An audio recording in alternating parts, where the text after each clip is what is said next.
Poker Stories is an audio series that features casual interviews with some of the game's best players and personalities. Each episode highlights a well-known figure in the poker world and dives deep into their favorite tales, both on and off the feld.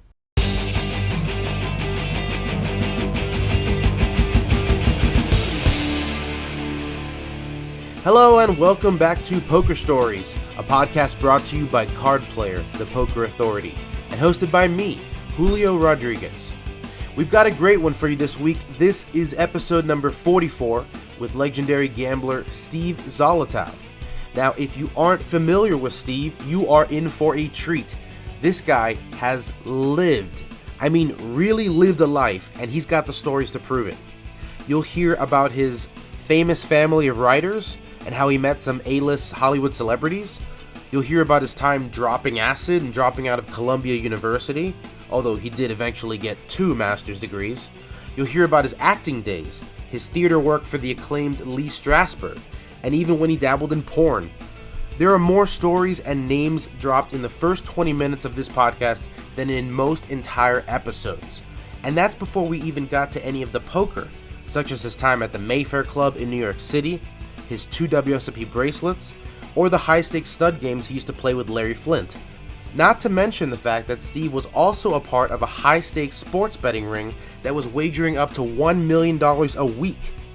Steve is now in his 70s and is retired from high-stakes poker, but he still gets out there for some cash games and the occasional tournament. These days, he is an investor of 3 bars you can find in the East Village in New York City, Doc Holliday's, DBA, and the Library. Anyway, enough intro. Here's my conversation with Steve Zolotow.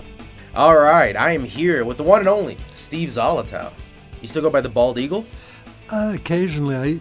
I was switched a little bit. My animal is now changed to the zebra, more because when I put my name on the waiting lists in the poker rooms, there's a Steve B and a Steve C and a Steve D. So when I went on to Steve Z, I'd respond to all these things, so I wanted something that would stand out. So now I've become Zebra for the waiting list. Did you have the Bald Eagle for a while? Somebody in a bridge game called me Bald Eagle at one point. I mean, at one point... Was it because you had no hair? Okay, no this hair could have been your whole life. No. Well, I haven't had hair for an awfully long time. At some earlier stage, people used to call me Chuckles because I laughed at somebody who did something stupid. But just one time? All those things have died out over the years. Mm-hmm. So currently I'm Zebra, I guess. Zebra. All right, I like it. Born in New York? Born in New York. 1945? All right. I mean, as far as backgrounds go, I've delved into the rabbit holes of some players before, but yours, I mean, you can go pages and pages and pages. Famous father, would you say? Famous, both parents famous writers. Whole family of writers. No surprise that you write for Card Player, and obviously, you have a master's in creative writing? Master's in creative writing and master's in business, neither of which get much use at this point. Well, I just edited your column for Card Player yesterday. Oh. Which one was it? Money Management in Theory and Practice. So make sure you guys get that in the next issue of Card Player. I mean, it's one of those things I keep writing about every 2 or 3 years. It seems like somebody comes up to me and says, "Oh my God, you can't believe how bad I'm running, and I play so much better. And it's a game full of donkeys, and you're my favorite poker player. And could you lend me $10,000?" So, guess how much you're my favorite poker player? I need a steak. Yeah, I have to say I appreciate your writing because unlike some of our other columnists, you get to the point in less words than some others do. Not a lot of edits when it comes to your stuff. Well, I try and keep it a little bit entertaining and a little bit informative. And, going back to my family, my father was a big games player, so I would say Maurice. Yeah, Maurice Zolotow, and I would say probably by the age of 8, either with him or with friends or whatever, I was playing checkers, chess. I I had a grandmother who taught me how to play canasta, gin, poker. I mean, who knows? Yeah. Now, you could say I wasted the first 7 years of my life, but by the time I was 8, I was pretty much into games. That sounds like a good first 7 years. Yeah. And, So it wasn't just a writing family. You guys had a games-playing family. my mother was the opposite. My mother wrote children's books and was very straight. She, Like your sister. like my sister. Yeah. And my mother at one point, Not the strange part. I was, my sister's even stranger. I was going to bring up the name because Crescent Dragon Wagon Yes. is the name she adopted. Now, this isn't just like her writing nickname. It's her This legal is name? her legal name. Okay, Crescent Dragon Wagon. And I actually looked, and believe it or not, I own her last children's book. My daughter has it in her room. Wow. Yeah, I couldn't believe I had it. She's got a big collection, but I was like, oh, I have that one.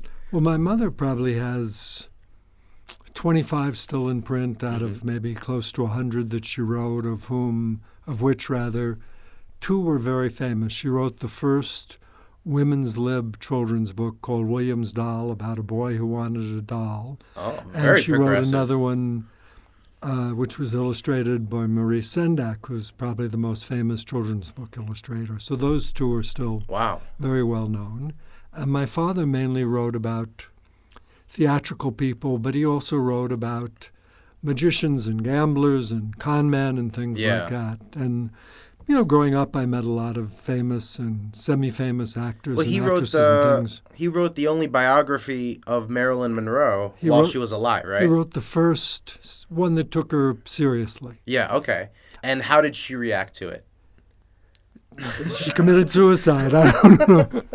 I hope the biography wasn't to blame, but he almost predicted that she was very unhappy and that people didn't take her seriously. Yeah. And she was very funny, too. I mean, no one ever gives her credit for some of her one-liners. When someone asked her, after divorcing Joe DiMaggio, she married Arthur Miller, who was a famous playwright. And somebody said, well, how is Arthur Miller as a lover? And she said, well, he's no DiMaggio, which was a good line. And Arthur Miller took her to a Passover dinner once, and they're having matzo ball soup. And she said, well, isn't there any other part of the matzah that they can cook?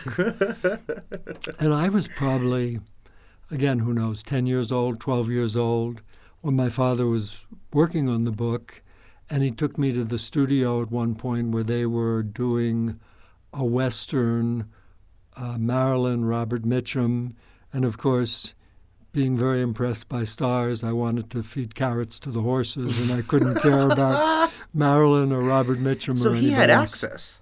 Yeah. This was like an authorized biography. Oh, absolutely. Wow. Probably my favorite story about myself as That's a youth crazy. is at one point my father and I think were supposed to go see a movie or a play, and he had an interview with Mike Todd before then. Mike Todd was a big theatrical producer and was then married to Elizabeth Taylor. Okay. So my father is interviewing Wow. Mike Todd, and I'm falling asleep, 10 years old again, something like that. You've just been And- dragged along? And we were going somewhere later, so so Elizabeth Taylor is walking around and getting drinks and whatever, and says to me, "You look really tired." And I said, "I am." And she said, "Well, would you like to go nap?" And I said, "Sure." So now I tell people I fell asleep in bed with Elizabeth Taylor. That's amazing. That's So- amazing. Those are my starlet stories. I don't know. That's so crazy that you got to be that close. Well, actually, I should one more. One of my father's good drinking buddies was Kevin McCarthy. Okay. And they would go to P.J. Clark's. And in those days, you could drink when you were 18, and I would join them. And one of Kevin's famous movies was Night of the Living Dead? No, maybe Body Snatchers, Revenge, something of the Body Snatchers. And in it, there were pod people. So, of course, I was saying to someone, I'm going to do a podcast. Yeah. And they said, oh, is that like the pod people snatch your body? And The invasion of the pod snatchers. there's invasion of the body snatchers. Body snatchers, yeah. Yeah. That's crazy. So obviously, were you pushed into writing at an early age? Was this something that they wanted you to do? I wanted to be an actor. Mm-hmm. I loved acting. I studied acting from a very early age. I'd go into the city and take lessons when I was 16. You were in the right city for it, right? Right. New York was perfect. Well, by then we were living in the suburbs, Westchester, Hastings-on-Hudson. But I would go in, I would take acting lessons and go to a place called the Flea House where they played games, and that was kind of my life. And when I was 16, I played the white lead in a mostly black play by a playwright who was then called Leroy Jones. He later became Amara Barakti and became a famous poet. And I was the white lead. The black lead was a guy, Glenn Turnan, who was famous for marrying, I think he married Aretha Franklin. And he made a bunch of movies too, but the blaxploitation movies and things.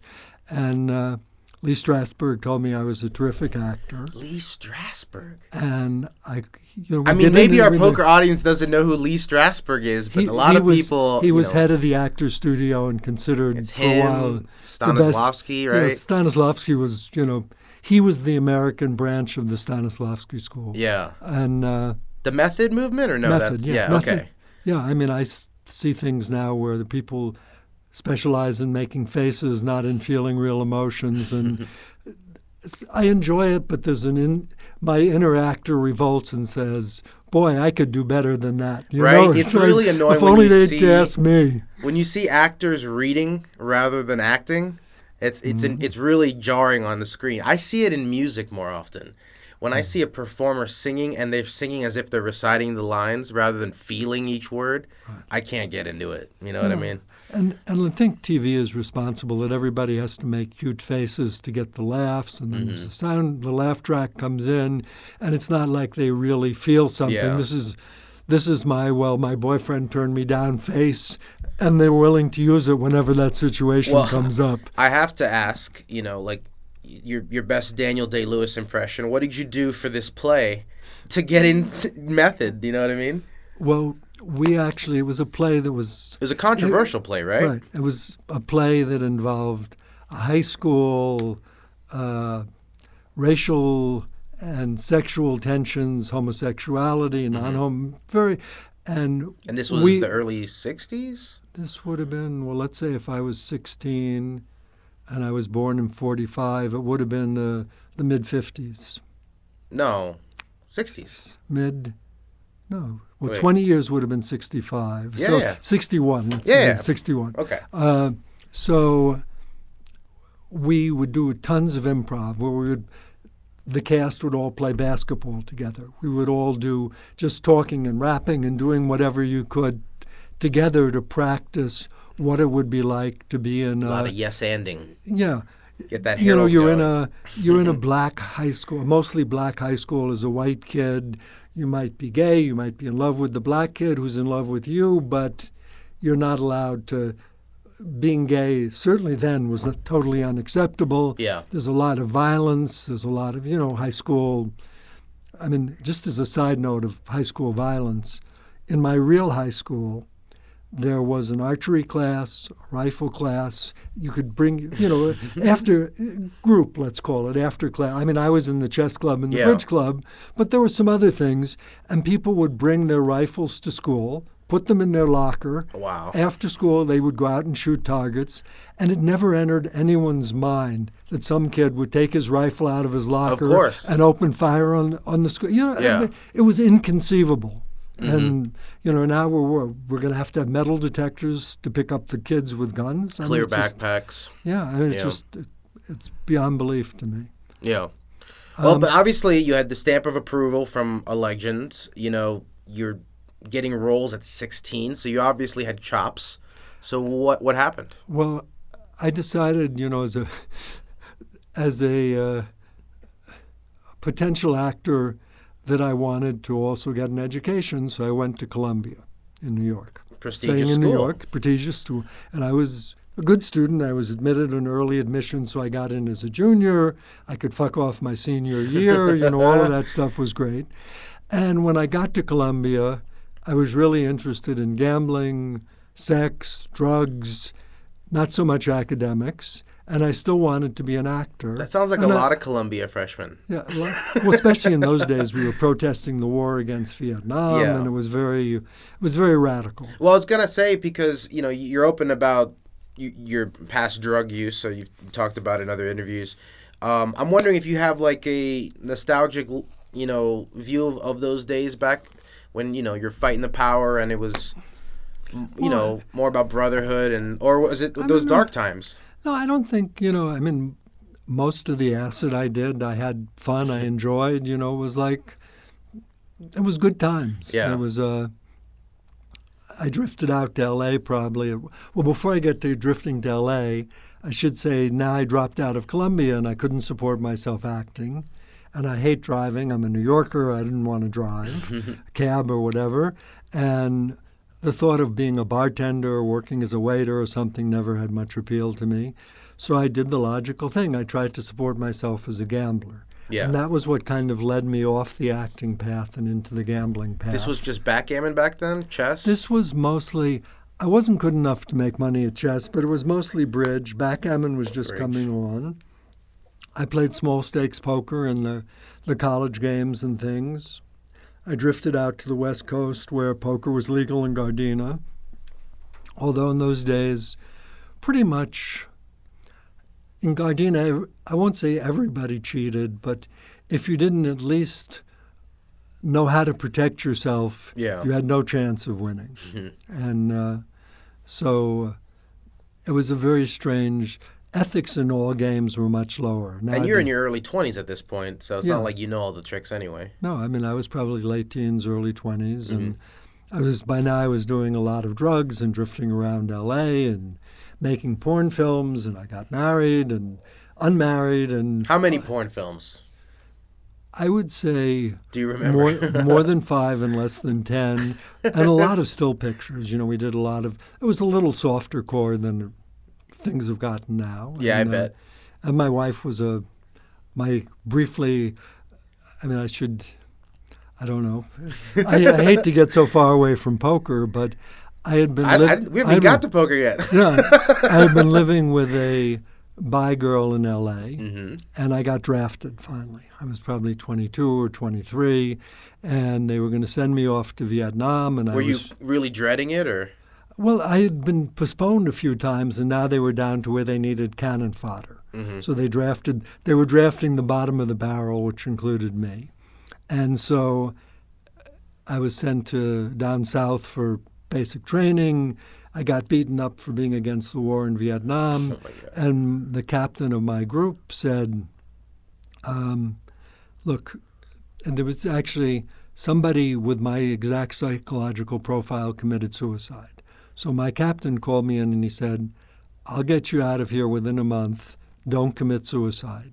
So they put me in the office, and I had good clerical skills. So I took over the office. I was in charge of everybody. I ran an office in Atlanta or Augusta, Georgia for the Army for a month. They got me out. Now I went back to L.A., and my old girlfriend was now living with a porn photographer. Wow. And the first morning, I slept on their couch, and the next morning he had a shoot, and she got up, and I got up, and 4 or 5 girls come in and start taking off their clothes, and I'm thinking, I was wasting my time in the Army. I could have been here in L.A. having fun. Wow. And there was one very beautiful girl, 3 or 4 who were pretty attractive, one who was not so maybe. And I'm talking to one of the middle group who worked for the post offices, and working for the post office, zip codes had come in, and she didn't really understand zip codes. Okay. So I was trying to explain to her what a zip code was. And I won't say she was the brightest girl in the world. And my old girlfriend says, we should go out and have breakfast. And I say, no, I'm perfectly comfortable here. I'll just hang around. Yeah. She says, no, I've got something important to talk to you about. So I said, okay. So we go out to breakfast, and she says, what did you think of the girls? And I said what I just said. And she said, well, I really want to make it with the super beautiful one. And when we had lived together, we had the understanding. So now you're a wingman. See, right. Well, we had the understanding either of us could go out with anybody, but if you met a really hot girl, you'd try to bring her home for a 3-way. So now... Sharing is caring. Right, exactly. So this was I said, well, okay, for you, dear, I'll sacrifice myself Yeah. and see if I can get her interested in me. That was very big of you. Yeah, I'm a good guy, So there were several flaws. One was she had a boyfriend who was a rock musician, and the other was she was straight. So there were a lot of obstacles to overcome. So to put this in perspective, I got back to L.A., let's say, in November 15th. By Thanksgiving, I had my own place. I have my own phone. The only people who know my phone number are my mother and this old girlfriend. The phone rings, I answer it, and it's this hot girl. And we had one lunch together. We sort of hit it off, but she had a boyfriend, whatever. She said, "What are you doing for Thanksgiving?" I said, "Well, I just got my apartment. I'm home alone. I'm very depressed. What are you doing?" And she said, "I'm having a big fight with my boyfriend." I said, "Gee, that sounds terrible." And she said, "Why don't I come over and cheer you up?" So I said, "Yeah, good idea." So she came over and cheered me up. The next day, she got her suitcase and her dog and moved in. A week later, we went to Vegas for the weekend, and when the drugs and money ran out, we did the only logical thing. We got married. Yeah. That's how it works, huh? That's how it worked. So the ex-girlfriend set you up with your wife. Right. And then whenever we were fighting during our brief year or so of actively living together, I'd say, "Well, I'm going back to Madeline. She's a lot better than you," Oh, man. Anyway, that moving right along. And you're still with her. I've been living with a wonderful woman for 45 years, and we just got married. You did. Congratulations. Thank you. Can I ask what took you so long? Well, we used to operate on sort of the if it ain't broke, don't fix it kind of thing. Mm-hmm. But as we're getting older, we've done a lot of paperwork to make sure the financial things are right, the medical things are right. But really, if it comes to making a big decision, I don't want my sister, who I don't get along with, Crescent, the notorious Crescent Dragon Wagon, getting involved in my finances, my medical decisions, because makes it easier. Right. Yeah. So we're now, all that stuff is kind of automatic. You crossed all your I's and dotted your T's, so to speak. Yeah. All right. So you're in L.A. You're with your first wife, and acting is not going well. Right. When do you go back? Well, at some point I was kind of getting a little too deep into drugs, and I said I should come back. So I came back to New York. My mother helped me get a job at Harper & Row, which was a publishing company, now HarperCollins. Seems perfectly suited for someone in your family. It was perfect. And I was in the financial area. I had gotten okay with computers back in the days when computers were bigger than your office building here. And I could program in a couple of languages and, do whatever I had to do. And I went back to school. I went to night school at NYU. I got my BS in statistics and my MBA in finance. And I was going to be an up-and-coming financial whiz in the publishing industry, or maybe switch over to Wall Street. I didn't know. And I was having a fight because they'd promised me a raise, then they'd put it off for 3 months because they were having a bad year. And I said, well, I'm going to quit. Then they forced me to come back and said, we'll pay you more than what we were offering you. Come back for 3 months. Then we'll lay you off. You can get unemployment insurance. And I said, okay. So now I had, a little bit of a cushion. And I said, well, I don't know what I should do. Also during this time, I was going to night school, getting my BS MBA, and I was playing very actively at the Mayfair. In those days, you were already at the Mayfair even at this time? Way before that. But okay. Before I went to the West Coast in the first place, I'd played bridge there. I met Stu Ungar. The problem is all these stories it's like a tree. They branch out in so many directions at the same time. That makes sense. I should backtrack for the Stu Ungar story because it's Go for it, worth listening to. I'm not going to deny the listeners a Stu Ungar story. Stu Ungar was probably, to put it in perspective, there was a guy, Vic Romano, who was a mob guy, a real mob guy. He'd been in Sing Sing for 20 years over a holdup where somebody got killed and he didn't give anybody up. Now he was running illegal gambling and dance halls in New York City. While he was in Sing Sing, he learned how to play bridge from a former president of the stock exchange, or CEO of some big trading company or something. So he loved bridge. Yeah. And he would come to the Mayfair and play bridge every day. And he was a fair bridge player, but he was a bad rummy player, and the gin hustlers would always hustle him at rummy.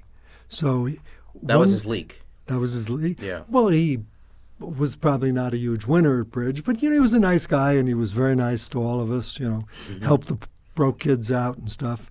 So one day he's playing gin with somebody, and he's losing a little or winning a little, and he says to the guy, I got this fucking headache, I don't want to quit you, but I can't play, I can't think. You know what I'll do?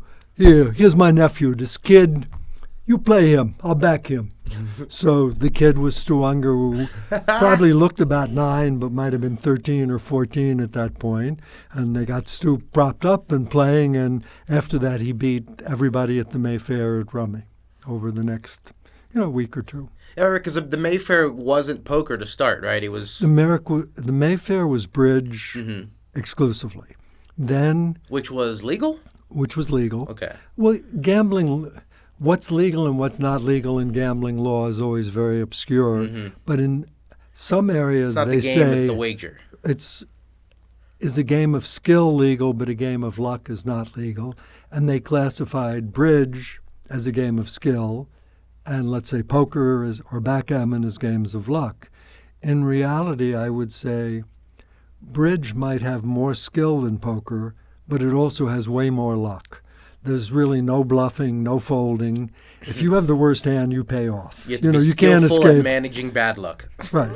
And so the Mayfair was all bridge with a little bit of gin. Then backgammon started to creep in. Then backgammon kind of pushed bridge aside. Then the backgammon, And I'm guessing once backgammon came in, that's when they had to put locks on the door and secret knocks and... Well, it went from different places at different times. Probably in the course of the Mayfair, it was held up 2 or 3 times. One of the holdups. And backgammon, they had a very big thing called a chouette, which would be like one person playing against the team made up of everybody else, or 2 people against the team. If the player rolling for the team won, he'd be the one alone called being in the box for the next game, and so forth. So a lot of shouting and noise was made. We were there playing one night, and I was in the big room where we were playing other games, and there was a chouette in the small room. And 2 robbers came in with guns. And the robber in our room had everything perfectly under control. He got everybody to lie down on the floor, throw your wallet and jewelry into the center. He was putting it in a bag.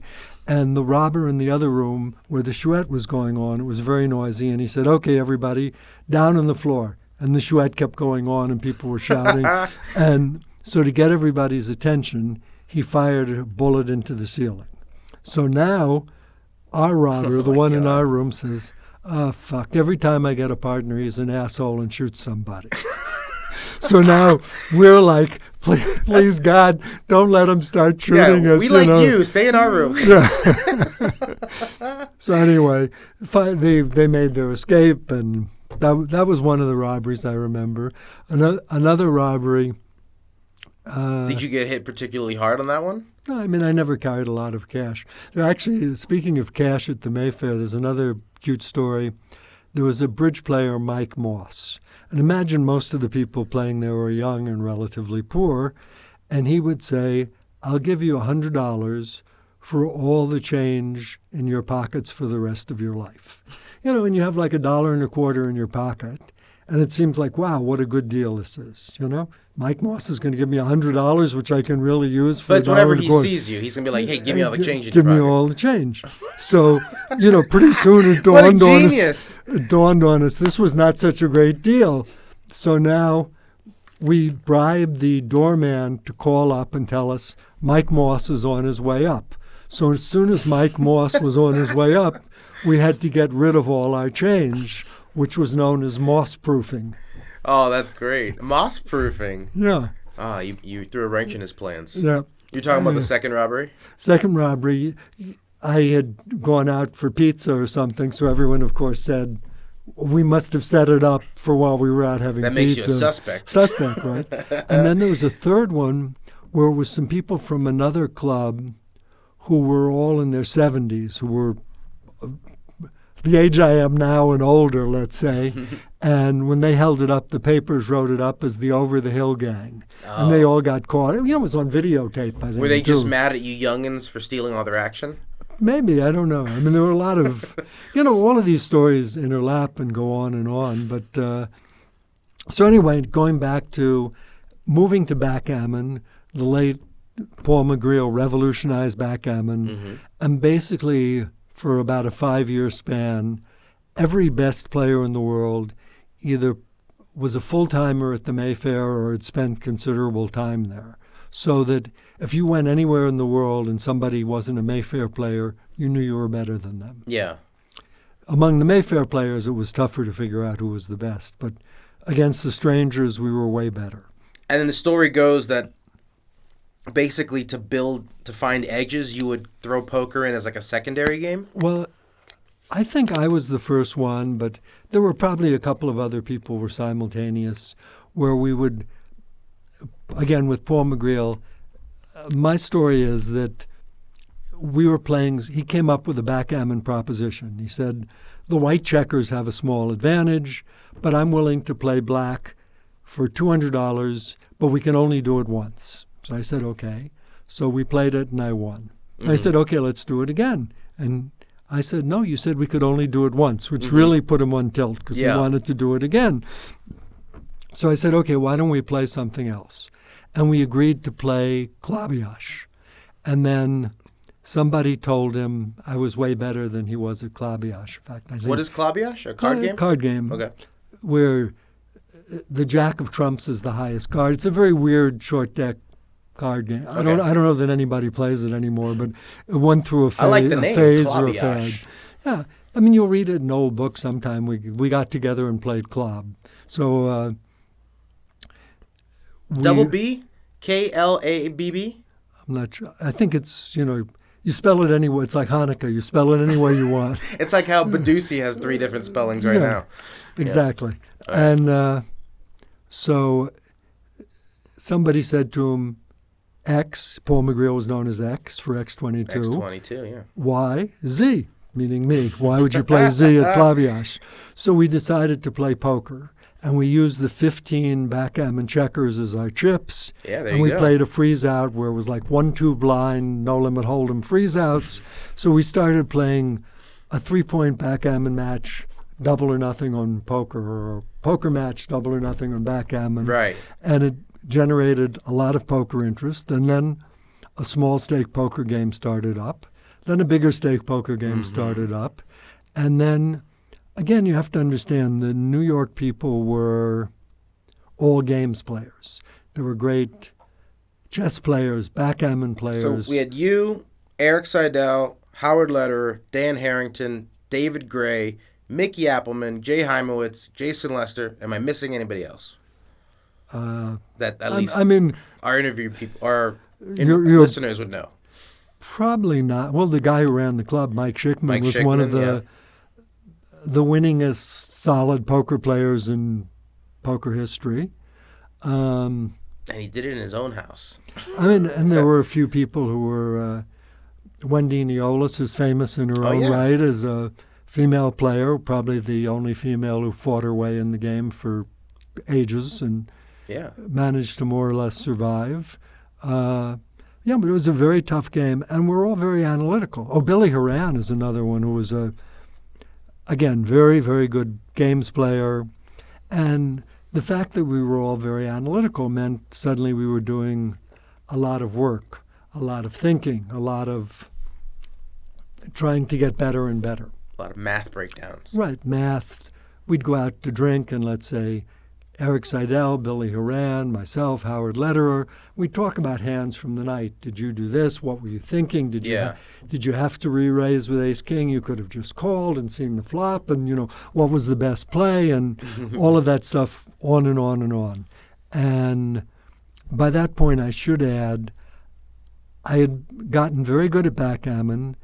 then I'd always played poker and was reasonable, but when I had quit the Harper, going back to where we were half an hour ago, I had quit the Harper and Row job and won the backgammon tournament. I won a backgammon tournament, so now I had money and I decided not to go back to work, but I felt I should do something.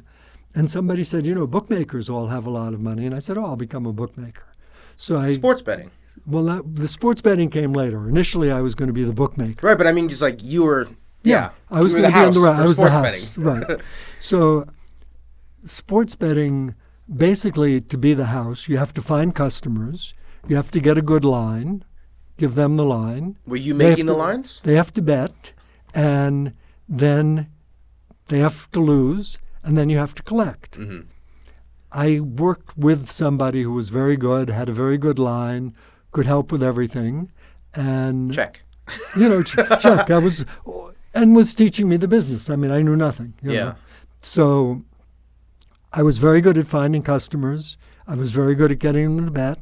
In general, people lose, and everything was going along well, except there was one flaw in my makeup. I wasn't a good collector. Yeah. They kid about... You didn't hire any muscle? They kid about the Italians, we're going to break your leg, we're going to cut your finger off.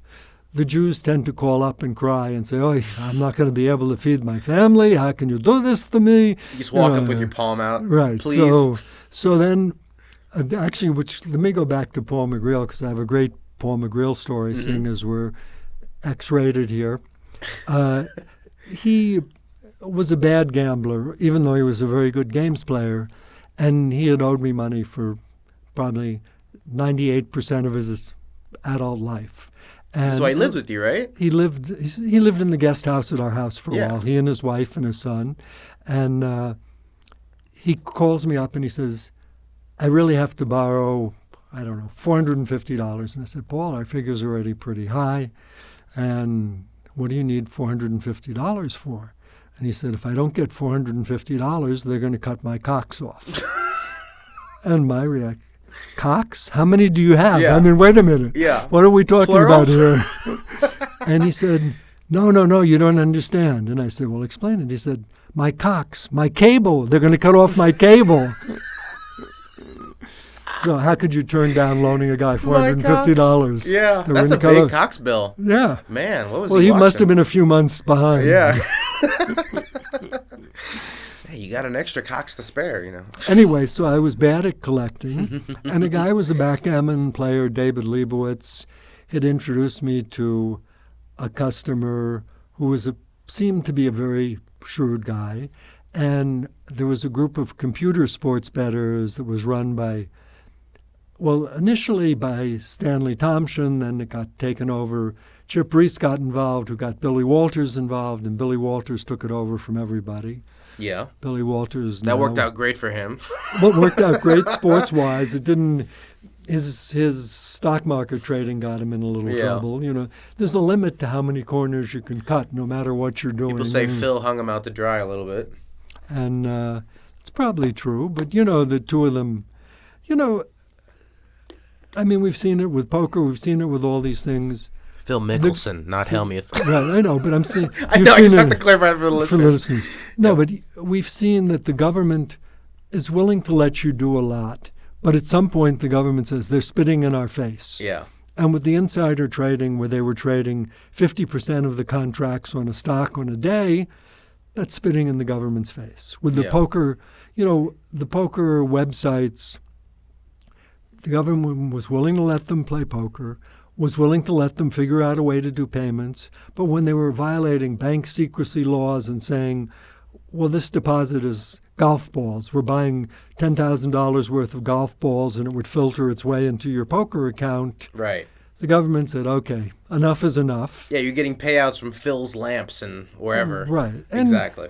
And I mean, I'm very anti-government, certainly now, but even then, that the government didn't do the stand-up thing. The government didn't say, okay, we're going to make sure poker gets legalized, all the players get their money back. The government said, oh, we're going to take all the money we can take. And, in the case of, let's say, the one guy who was clearly at least in my mind, clearly guilty, Ray Battar. They didn't say he's going to go to jail. They said, oh, he's sick, we'll let him off. If he pays us enough money, he can walk. So basically, they wanted to take all the money they could get, and then they didn't care. Yep. And so now through all of this, I got into sports betting. I knew it could be beaten. I had seen the computer betting case in Las Vegas. I knew it was legal. It could be beaten. So I started betting on sports, following various No longer taking action. No longer taking action. I quit taking action. Yeah. And started to be a bettor. And started fairly small. I read you were betting $1 million a week at one point. Well, we got up there. Initially, I could bet, let's say there was a basketball game, the Knicks are playing somebody, and the Knicks are a 3.5-point favorite. Mm-hmm. The New York City bookmakers opened around 6 o'clock. At 10 after 6, we could bet the 2,000 or 3,000 we were then betting on the Knicks minus 3.5. Yeah. At 7:20, when the game was going to start at 7:30, the line wouldn't have changed anywhere. 2 years later, we were trying to bet 100,000 a game, and there was by now a group of us.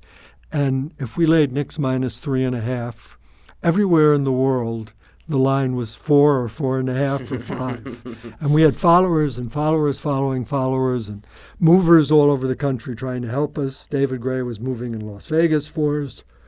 Some other people in Reno, California, Detroit. Yeah. And we were trying to bet huge amounts. And we had a group. Howard Lederer was helping me. His mother was doing the paperwork. Actually, there's a good book by Howard's good sister. Annie is the bad sister. She's a degenerate gambler, poker player, whatever. Yeah. The other one, Katie, is the good sister, Katie Lederer. Yeah. And she wrote a book called Poker Face about staying in my house in Las Vegas, trying to learn poker, seeing what went on with their family and Howard and the sports betting and all of that stuff. And, of course, the government said, well, you guys are winning so much, you must be bookmakers. And we were paying taxes. We were doing, you would have thought they would love us. Here's money they didn't know they were getting. And suddenly I said, well, I made $1 million last year betting sports. Here's my taxes. They put us out of business in New York. Did they just assume you were lying about your profit? They assumed we were lying about the fact that we were bettors, not bookmakers. That's crazy. So then and in New York, it was interesting because we had a discrepancy with the bookmaking office. So we started recording all of our bets. So when they came in and raided us, took us down to the Tombs, to jail, they took maybe 500 hours of recordings of all of our phone conversations. And I sat down with my lawyer and an assistant DA, and I said, you confiscated 500 hours worth of everything that went on. You probably have tapes of these conversations too.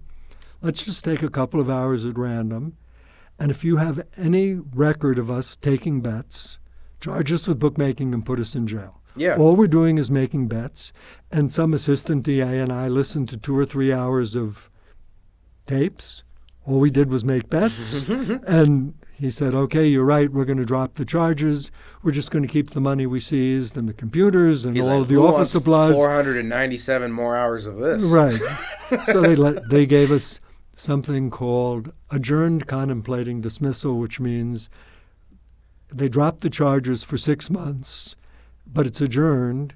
If they don't catch you doing anything wrong for 6 months, it's completely dismissed.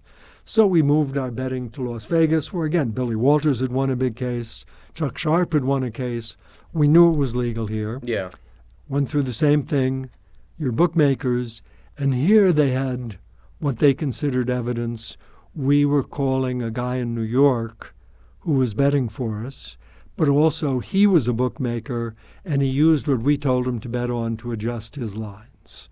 So they said we were basically aiding and abetting this bookmaker, and we said, no, all we're doing is getting him to help us bet. Anyway, they had seized out here from sports betting accounts and safe deposit boxes in the casinos from Howard, David Gray, the group, close to $2 million. And they said, well, it's very simple. You're going to do 20 years in jail. Howard being the one who they thought was the head of the operation. You're going to do 20 years in jail, or you can let us keep the $2 million we seized, and we'll let you plead guilty to some minor offense. So obviously we were all saying, well, okay, Howard, let's fight it. And I was saying, no, I don't think so. And he said, yeah, but we know we're going to win. So we said, okay, they're just talking about money. Let's see if we can negotiate a better deal. Yeah. So we came back and we said, well, it's Howard you only see is $300,000 from. So keep the $300,000 and give everybody else back, all the innocent guys back their money and let it go. And I think we ended up settling for $600,000 and lawyers' fees and whatever. Oof. And that was the end. Then we all switched. At that point, I was no longer concentrating on sports. I was no longer concentrating on backgammon. I said, let me start paying attention to poker. All poker all the time, huh? Yeah. You bring up Howard. What's your relationship with Howard like today? We're still very good friends. I mean, I feel like poor Howard took a lot more heat than he deserved. You have to understand, when Full Tilt was conceptualized, it was 10 poker players and the guy Ray Batar, whose business experience was he had run a small day trading office. And this is not a group that has legal expertise or business expertise. They have poker expertise. And they set up what was arguably the best poker site. They were great for the poker economy, with Red Pros and people they were sponsoring and people they were backing. And they were absolutely hopeless businessmen. They lent, when you read the list of people they lent money to, some of whom weren't even Full Tilt players, Yeah. You say, what was going through these guys' minds? Just big fish in the cash games or whatever. Right. Then they also had no money management. They had no legal management. They just were happy. We're making a lot of money. Howard retired because he wanted to live in Las Vegas and play poker. Ray was running the business and lying to everybody about how good things were, that he was cutting corners on the payment processing. You could go online, I think maybe to 2+2 or one of the websites. You could see something where they said, on Full Tilt Poker, there's something called instant cash. You have to open a bank account, put $10,000 in it. You get a $10,000 credit line. Then you get $10,000 in cash on the website. The check won't hit your bank account for 3 weeks. Then you dump it off to a friend of yours who takes it out. And then when it gets there, you've gotten the money and you've scammed Full Tilt for $10,000. Yeah. And there was they had a no huge protection against that. No protection. And there were legitimate people. I have a guy who was a very legitimate guy who had just taken money out on this instant cash thing when the government shut it down, and nobody ever came to collect the $5,000 he owed. He would have been happy to pay it. And, I blame... So a lot of mismanagement. A lot of mismanagement, no good legal advice, crooked payment processors. Howard, Chris, whoever you think should have been minding the store, they were living their life. As Howard said at one point, when he left Full Tilt, the accounts receivables were more than covered. Accounts payables were more than covered. They could pay any money that was owed out in cash. After that, the distributions never went up, and the rake went up and up and up. So everything should have been way more than covered. There shouldn't have been any kind of a gap. And if somebody had been watching the money, there would have been hardly anything for the government to seize. The payment processors would have been shut off much earlier. Yeah. They would have gotten out of the United States in a timely fashion, and they would have had a thriving business that would go on forever. Instead, after everything got shut down and seized suddenly there was a shortfall. So then the question was, who's responsible for the shortfall? And Howard, probably more than anybody, worked to try and get the payers played, and he gets tremendous heat from the players for all of the efforts he put in. Yeah. You clearly couldn't go back to the people who had gotten distributions and say, well, pay it back, because some of them had their every penny tucked away, and some of them were already deeply in debt. So, yeah, the money's gone. Who do you ask for? I don't want to single out people, but no, okay. There are people who were Full Tilt pros and Full Tilt shareholders who were way in debt at the end, both to Full Tilt and to the world at large. Everyone. Yeah. So you couldn't really go and say, well, pay back the $1 million you got, because they didn't have it. Exactly. So, luckily, that the vast majority of the money was eventually paid. And then some of the players also should bear some responsibility because people let their cash balances on their account get up to really ridiculously huge figures. And part of that was because they didn't want to take the money out and pay taxes on it, which legitimately you're supposed to take the money out, pay taxes, and say, oh, I have this money. And so, I mean, I can't imagine anybody wanting to say, maybe if you're an owner in a very high-stake gambler, you might say, okay, I'm going to leave a few $100,000 in my account. But for the people who weren't playing nosebleed stakes... Yeah. Well, I know there was a couple cases of people who had won like 7-figure scores the week before and they couldn't get it off in time or whatever. Right. I think Blair Hinkle was the famous case in that situation. But yeah, I think, at this point, I think most of the public realizes that these weren't crimes done out of ill will or greed. It was more mismanagement, as you said, and the fact, that they had to jump through hoops legally to get all the logistics to work. I mean, if you can imagine how hard it is to be an international business, all the languages, all the countries. In the United States, every state has different gambling laws. Yeah. So you need really a very, very good team of lawyers who understands local, national, and international law. Yeah. You need very good financial people saying, well, if we do this, we can get paid. Period. We were hopeless on the lobbyists. We the gambling, if we had a couple of really good lobbyists, congressmen who were retired, just take an example of the DEA or the EPA. If we had the guys who had just been working on those type things, they go in and out. It's like a revolving door. You're a legislator, you're a lobbyist. You're a legislator, you're a lobbyist. Exactly. We had none of that. I mean, we had one mediocre guy from New Jersey who was not that good. And it seems like such a slam dunk, when you, for both sides of the aisle, if you just strictly talking about tax revenue. Yeah. Like, how could anybody say no to increased and funding legal for schools protections and roads and and you could say on a state level, if it's legalized, we can make sure nobody underage is gambling. It doesn't occur in Utah. Let's say if Utah happens to be an anti-gambling state, you can You can set it up. Opt in or out depending on what their constituents want. And certainly from the point of view of revenue, I mean, poker is an American game. It's one of the few American games, and to say, well, what you do in the privacy of your own home, it's. To me, it was just crazy, and it was so badly, again, everybody was suddenly, in the time I've known Howard, he went from running very tiny poker games and sleeping on the floor of a backgammon club or in Washington Square Park to suddenly making fortunes. Nobody really wanted to rock the boat. You're getting good distributions. Yeah, maybe we should have gotten rid of Ray Bitar. Maybe we should have done this. But the checks keep coming in. Ray says everything is running perfectly. Yeah. Who are we to try and, and some of the people take Phil Gordon as somebody who theoretically had business experience, theoretically could have put pressure on people, but somehow it didn't happen, whether they put pressure back on him and Ray, but there was a board of directors of Full Tilt. And they couldn't even get people to sign up to become the directors to oversee the opera. Everybody was too busy saying, oh, this is great. I've got money. I'm going to enjoy my life.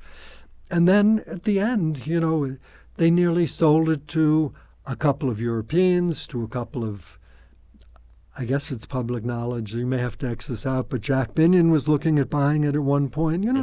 They really had legitimate buyers. Eventually, Party Poker, the U.S. government, everybody came together for a deal. But Poker Stars, and the U.S. government, but it was a very viable entity that, the people who own percentages of it still should be getting some. If they had kept it running just in Europe, maybe they wouldn't have had the huge distributions. Right, like it wasn't in their best interest to do this. If it was malicious, they wouldn't have done this because they would want it to keep it going forever. Exactly. I think where the poker public falls short on Howard and now Chris is just their apologies. If they had come out and said what you just said, and just been like, hey, we were idiots. We didn't look at anything. We mismanaged the hell out of this.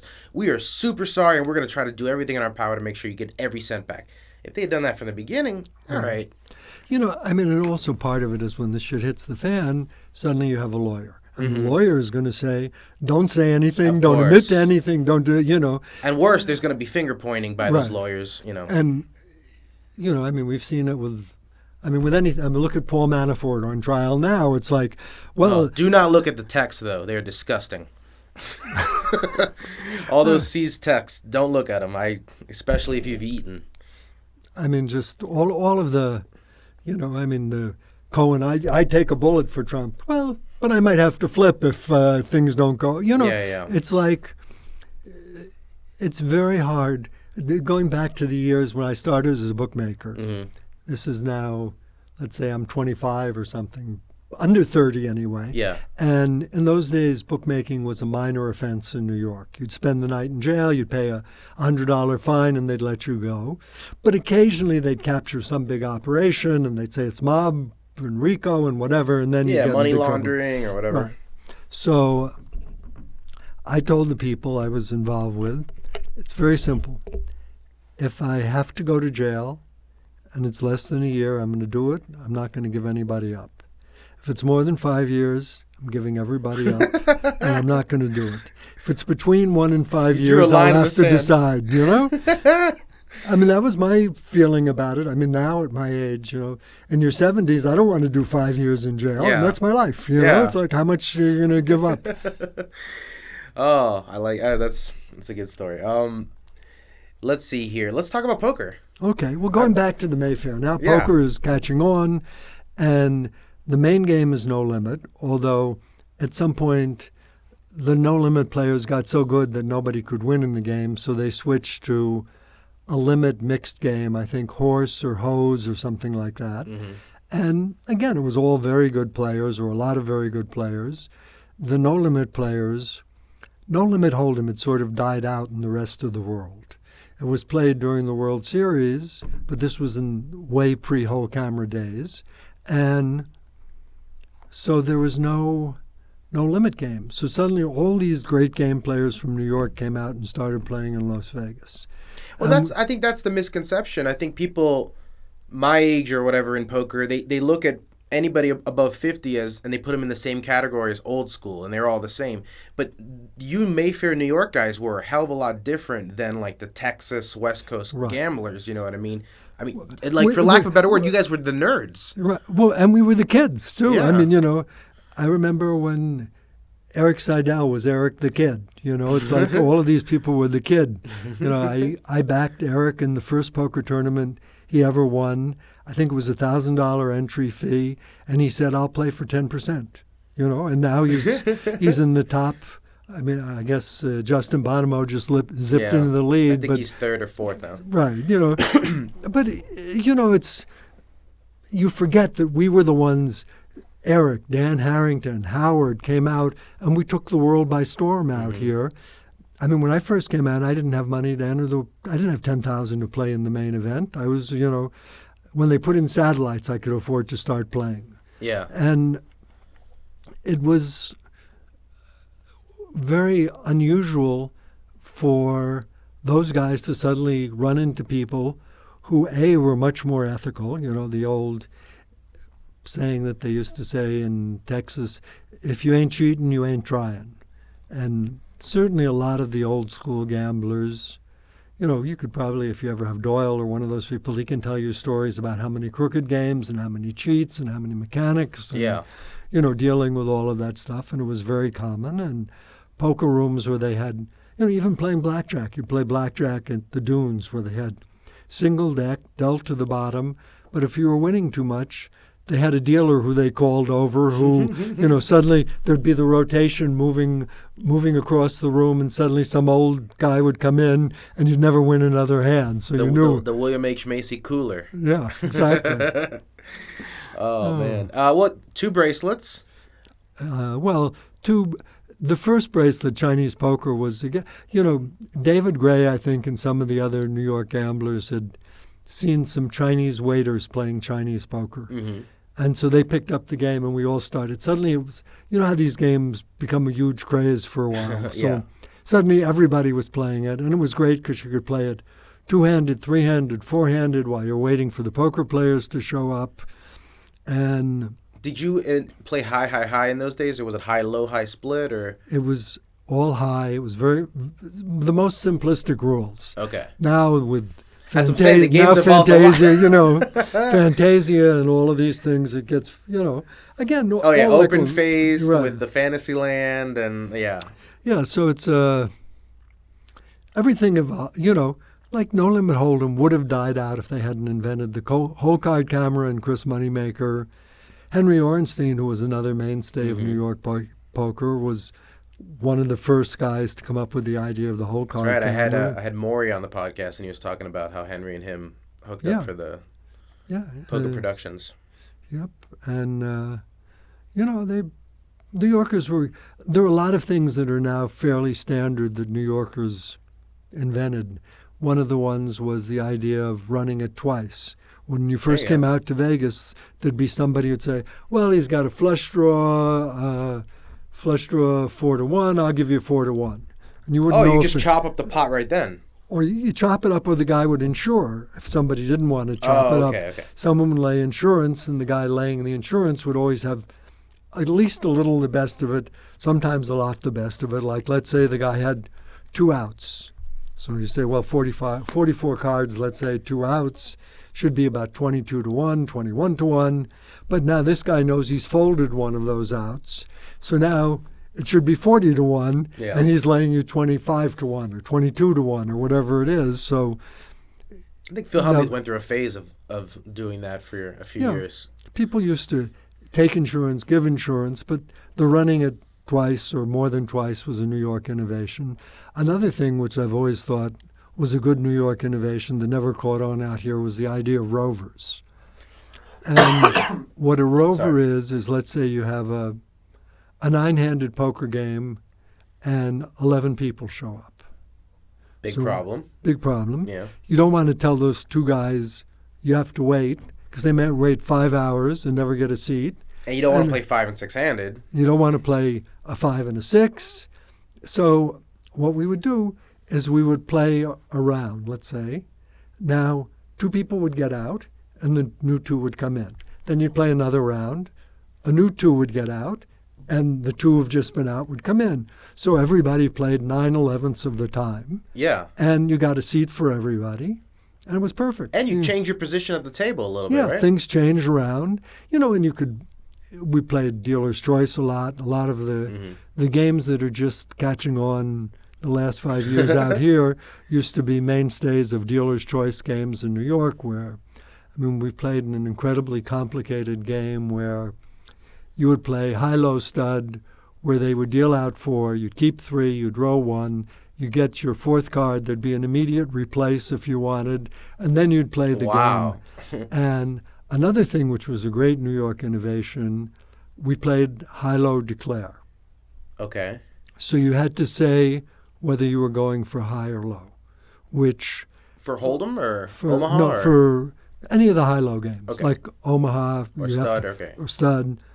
But declare meant, depending on the local rules, if you went both ways and you lost in one direction, in some places if you tied, but for sure if you lost in one direction, you would lose the whole pot. So now if you had something like, let's say, you have a flush and a 6-4 for low, and you declare both, if somebody has a full house, you lose the whole pot. When do you declare? At the end? At the end. And Okay, you declare, before the turning over the cards. Right. You declare with 0, 1, or 2 coins. 0 for low, 1 for high, 2 for both. Got it. So... And you declare in order after the button? No, everyone holds out their fist at the same time. Oh, okay. So you simultaneous declare. And it added a tremendous dimension of skill. There was a guy, again, a great poker player, departed now, Norman Berliner, was the first guy I ever saw go low with a full house and 7-card stud. He just read the situation, and he said, these 2 guys are both high. There's no way my full house is good, and he went low with his full house Wow. and got half of the pot. Well, I'm just thinking of like situations three-handed where you could declare both and lose one half, and then would the person with the second best high then get the pot? The high and low, you're out completely. Your hand counts as Right. Let's say me, you, and another guy. You go low, I go high, and the other guy says both. But he turns out he only wins half. The two of us split up. Even if you had the second best high. Right. That's crazy. So it made it. You had to be a lot more careful about going for both. Yeah. Now we also used to in some of the games have a rule. Again, this is probably going to leave a lot of your viewers saying, what the fuck is he talking about? But you would be allowed to declare differently if there was a main pot and a side pot. Oh, wow. So let's say there's a main pot, which is three of us, and I have, to make it very simple, I have a royal flush for high and a 7 low for low. One guy has what looks like a better low, and one guy has a high but can't possibly beat the 7 low. The three of us are all in the main pot, but the guy with the bad high hand, the worst high hand, and I are heads up in the side pot. Now I can declare high only in the main pot because I know this guy who's all in the main pot. Yeah, your low's only. I can't beat him for low, but I can swing, go both ways in the side pot because I know I've got the guy with the high hand beaten both ways. So yeah, it takes a lot of hand. I mean, that's a lot of. But it made you very good at reading what people had, what they would do. One of the things when we play Omaha 8 or better, you don't have to have declaring skills because the cards get turned up. But it's very important if you, for whatever reasons, reading the players, reading the situations, knowing the patterns, if you know whether somebody is going high or low, let's say you have ace 3 and there's a flop that's 5, 6, 7, and it goes bet raise up to you. Yeah. Now, if somebody has ace deuce, you're dead. If they both have high hands, or maybe high with a worse low, you want to be in there at least calling and maybe raising. The same thing if it's that same situation. The board is 5, 6, 7, and you have 4, 8. You don't want to be against the guy with 8, 9. Yeah. But if they both have ace deuce, you're really happy. So all of those things here, right, like the declaring would make you so much better at regular Omaha 8. Right, because I think one of my Omaha 8 strengths is I have a good feel for when a second best hand, could be in best. theory, could be best, or when a second best hand is going to hit the muck very quickly. So that kind of thing is a very important skill, and the declare developed that skill. Well, obviously, when the poker boom happened, you're playing a lot, tournaments, traveling and stuff. What are you playing these days? What is your poker schedule like? Well, going back to my recent articles and things of money management, I should add that probably, let's say if I've been full-time gambling for over 40 years, I haven't gone broke in 40 years. That's so to me, incredible. Compared to, I see people who play games much better than I do. Let's say, I don't think he would mind me saying Gus Hansen, who was a way better backgammon player than I ever was, way better poker player than I ever was, and depending what year you look at, he has 20 million plus or 20 million minus, and he ping-pongs between the two of them. And to me, I like just going along steadily, knowing I could pay the rent, that I didn't have to prove I was the best. It's not really a gambler's mentality, huh? Well, it's a grinder's mentality. I don't know. Yeah. Mike Carroll wrote a thing years ago about, he called them the plotters and the adventurers. I call them the plotters and the plungers. And I was more of a plotter. I wanted to play within my bankroll. Mm-hmm. I've played some very high-stake games, but say when I was playing 1,500, 3,000, or 2,000 and 4,000 stud, it was in a fairly weak game in L.A. with Larry Flynt, where I felt like I had an edge. How was that game? That was a lot of fun. Yeah. Larry was actually, imagine you're somebody who's making some untold number of millions a year. Mm-hmm. The three things you like are gambling, women, and drugs. You're paralyzed from the waist down, which cuts out at least one of those things. And, you might as well get around, sit around with the boys, get stoned, and gamble a little bit. The money you lose isn't going to cost you. So it was very pleasant to play in. And Eric Drake, who was one of the people who ran the game, was a great game runner and satellite inventor, back in the day.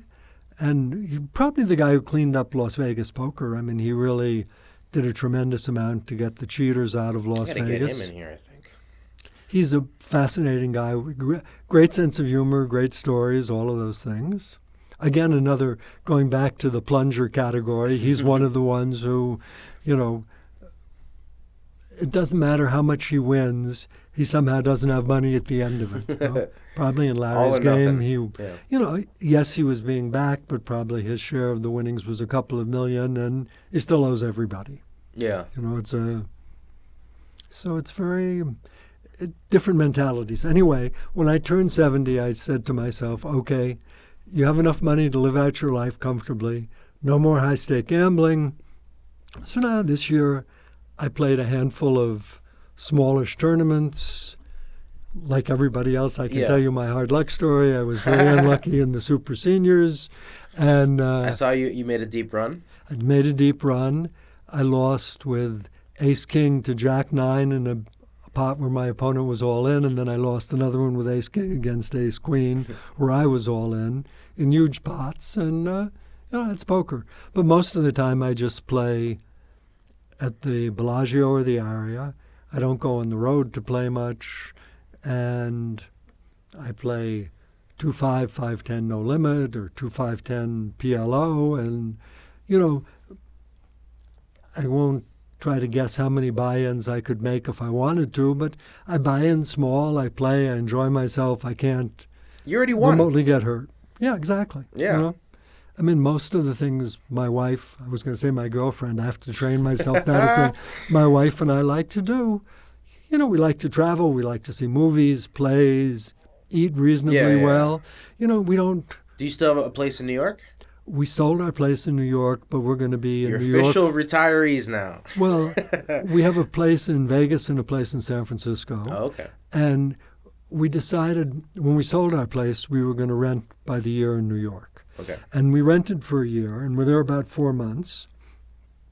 And it was very expensive, and we weren't that happy with it.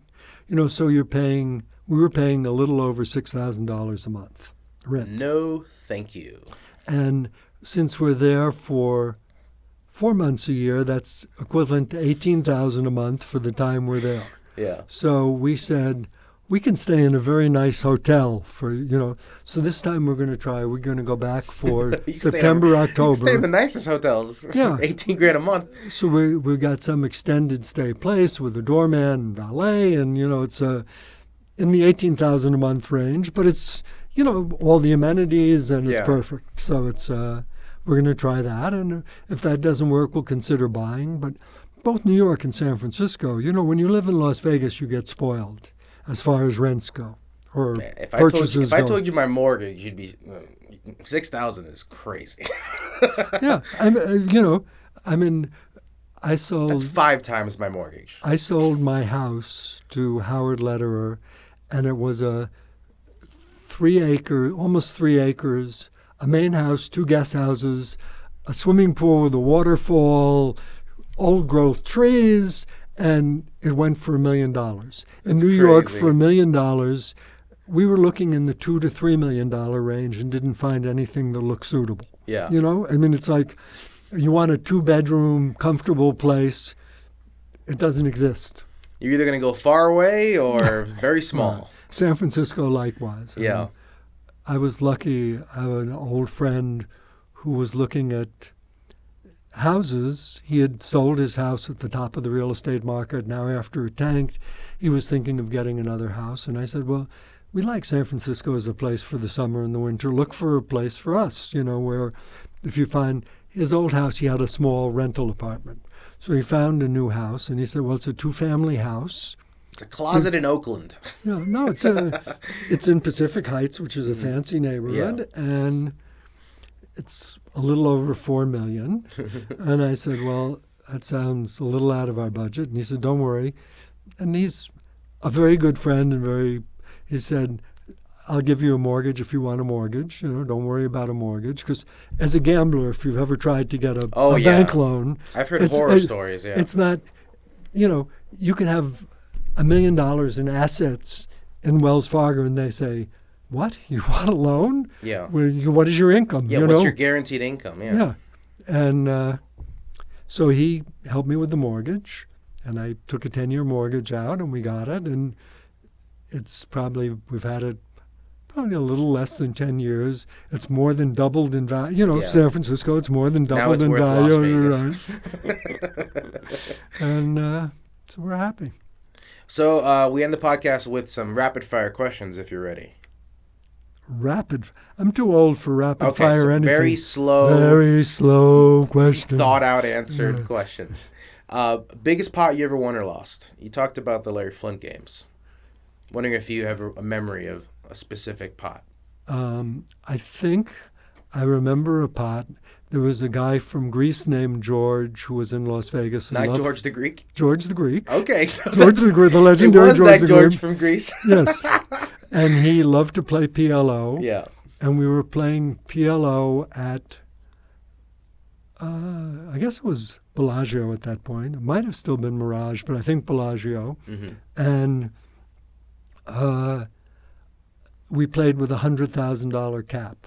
That meant the most you could lose in any one hand was $100,000. For the big bet games? For the big bet games. Yeah. Otherwise, someone would get up to $300,000 and somebody else would match them and they would quit because they didn't want to lose $300,000 in one hand. So we're playing with the $100,000 cap, and I played a $300,000 pot with Lyle and somebody else. And I think the other guy, there might have been two guys who were in pre-flop and they both folded, and now it was Lyle and I heads up. And the flop was, it's going to be hard for me to remember exactly, but it was something like I had been in the blind and called a raise that I probably shouldn't have called, and the flop was 8-5-2. And I had 7-6-4-3. So I have kind of the ultimate wrap. Yeah, super wrap. The super wrap.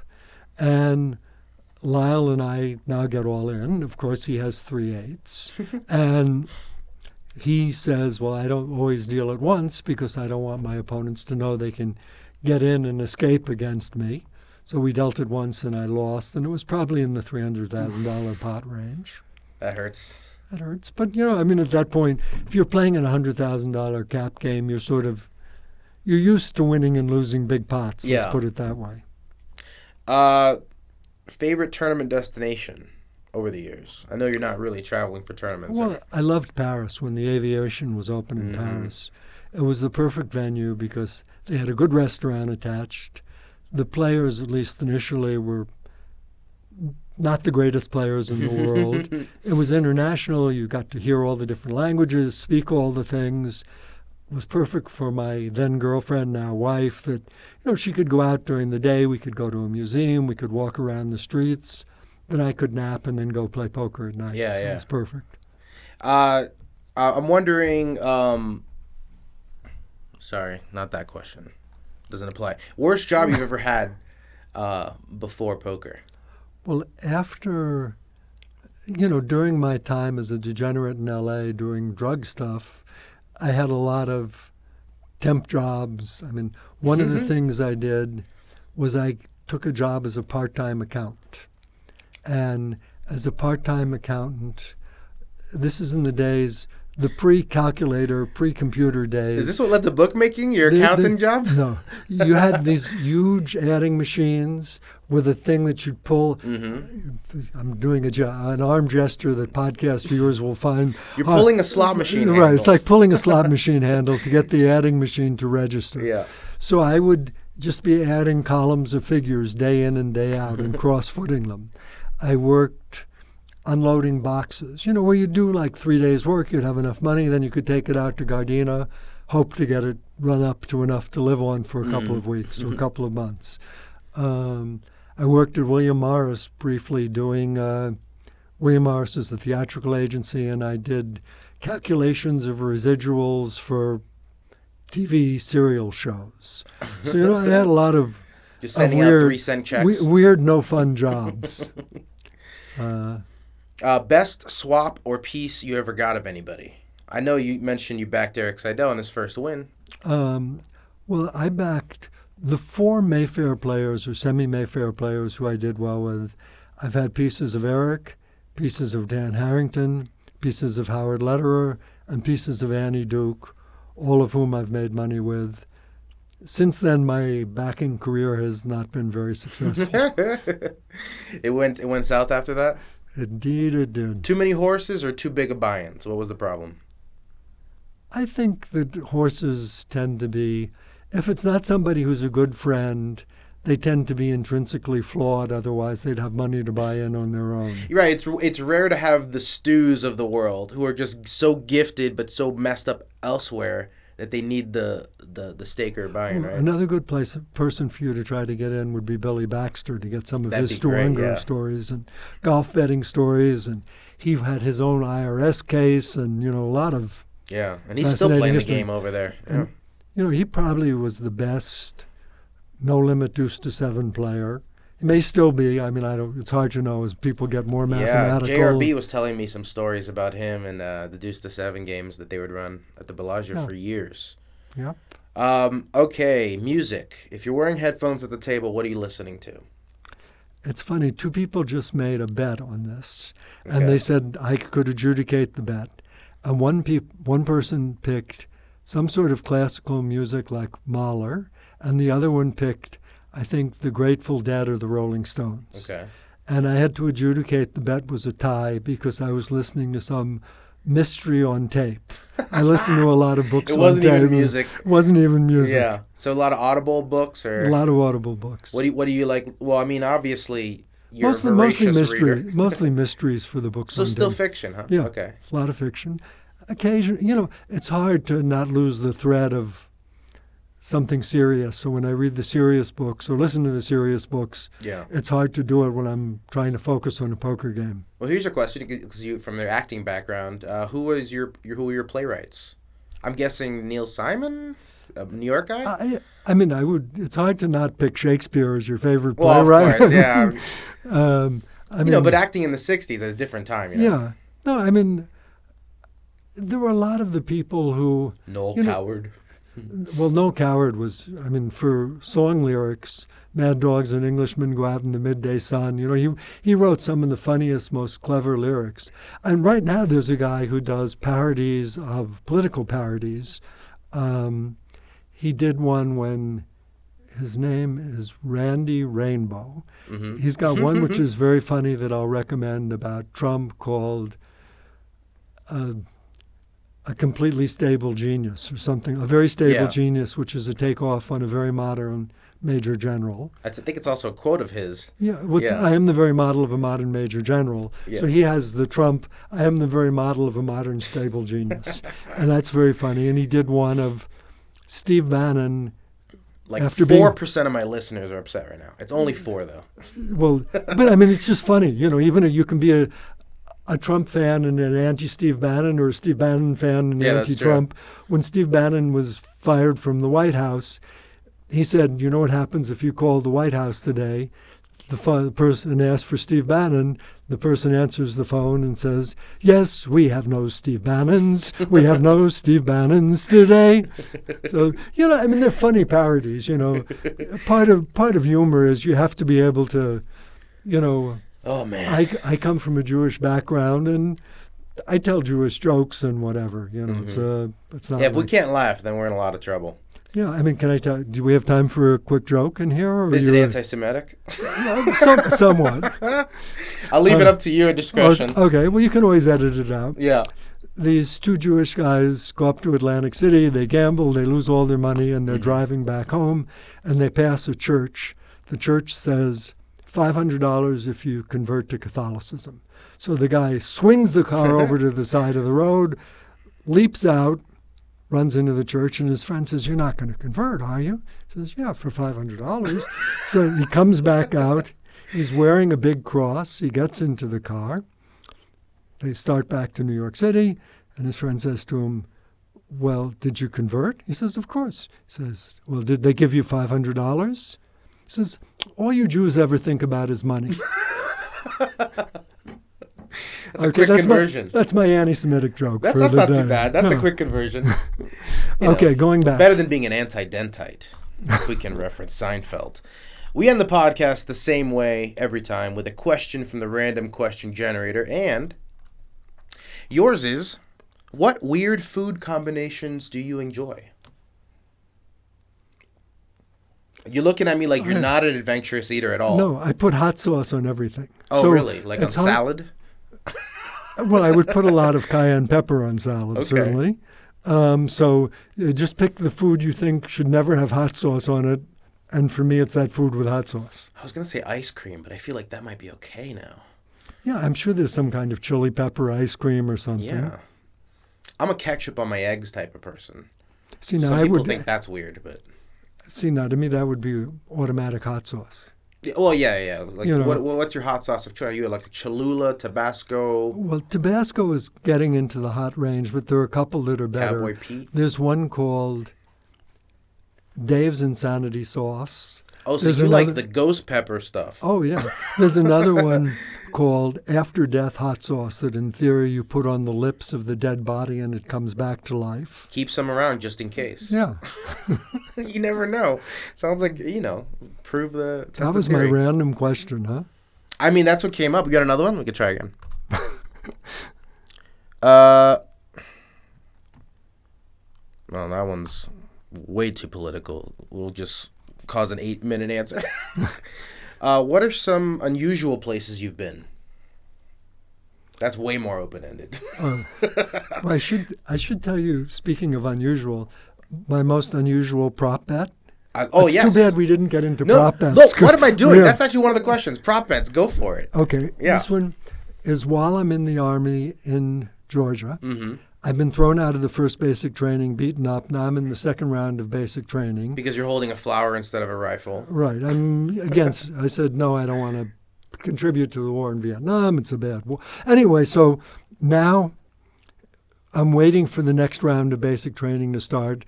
And I'm in a tent, which probably holds a dozen people, but there are only 3 of us.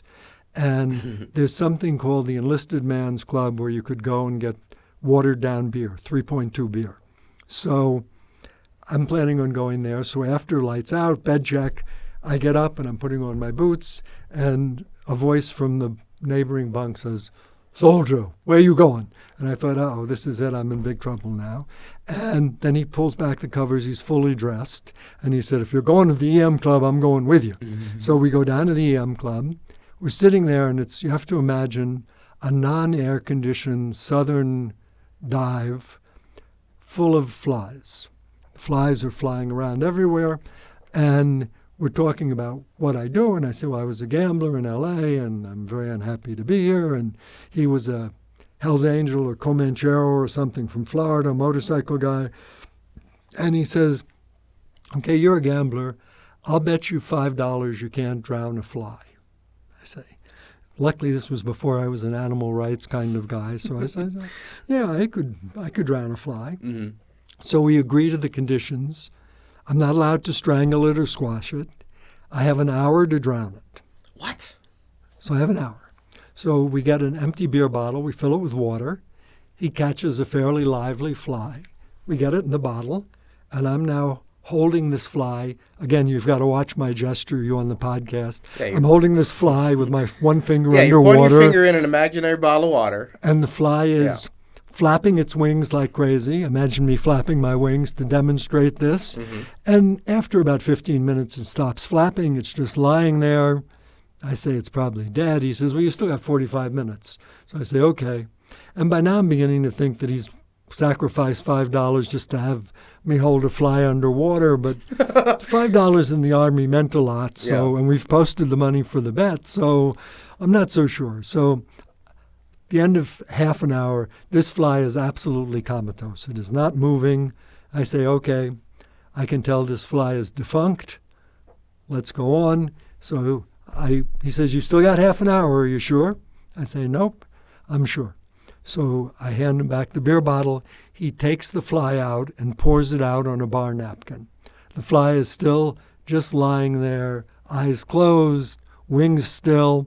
I'm getting ready to reach for my $5, and he takes some salt, sprinkles the salt on the fly, which somehow dehydrates the fly. It gets up, shakes off one wing, shakes off the other, and off it goes. Jeez. And off went my $5. These things live 24 hours, and yet they're indestructible.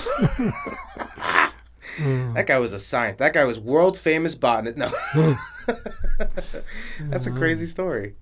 Please don't try that at home. But you should also, someday we should do a show on prop bets or something. I'd love that. We should. That's what I should do. I should do a compilation episode of just all the best prop bet stories. I'll have to have you back for that. All right, Steve. Thank you so much for joining us here on the podcast. It was a pleasure. That was great. Thank you so much. Thank you. That's it. That's the show. I want to thank Steve again for taking the time out to do the podcast and share some details of his crazy life with us. I mean, didn't I tell you that guy has lived? It kind of makes you want to get out of the house and go do something, right? Carpe diem or whatever. Maybe you'll have a big winning session. Maybe you'll get arrested. Maybe you'll get married. Go out and have a Steve Zolotow kind of day. But for the 99.9% of us who aren't as adventurous as Steve, you can fill your free time with some more episodes of Poker Stories. Be sure to hit that subscribe button and get a new podcast every 2 weeks. And don't forget to catch up on any past episodes you may have missed. If you liked Steve's poker stories from back in the day, then I would suggest checking out the episodes featuring Barry Greenstein, Mike Sexton, Linda Johnson, Tom McAvoy, and Maury Escondani to start. Tell us what you think about the show by leaving a rating and a review, and let us know about it with an email to pokerstories@cardplayer.com, and we'll give you a free digital subscription to Card Player magazine. Thanks for listening.